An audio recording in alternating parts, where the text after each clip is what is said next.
میرے نبی پاک صلی اللہ تعالی علیہ وآلہ وسلم نے صحابہ سے پوچھا، کیا تم جانتے ہو جنت کے بادشاہ کون لوگ ہوں گے؟ جنت کے بادشاہ عام لوگ نہیں، جنت میں تو جانا ہی بڑا کام ہے۔ جنت کے بادشاہ کون ہوں گے؟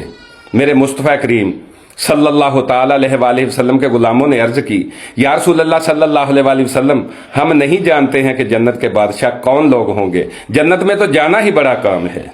آپ صلی اللہ تعالی علیہ وآلہ وسلم نے فرمایا، جنت کے بادشاہ وہ لوگ ہوں گے جو غریب ہوں گے، جن کے کپڑے سادہ ہوں گے، اگر وہ کسی کے کوئی سفارش کریں گے تو ان کی کوئی بات نہیں مانے گا، اگر کسی کے ساتھ جائیں گے تو ان کی کوئی بات نہیں مانے گا، کوئی بات نہیں سنے گا۔ آپ صلی اللہ تعالی علیہ وآلہ وسلم نے فرمایا وہ جنت کے بادشاہ ہوں گے، اور فرمایا کل قیامت کے دن لوگ ان کے مقدر پر رشک کریں گے، فخر کریں گے کہ واہ تمہاری کیا بات ہے۔ آپ صلی اللہ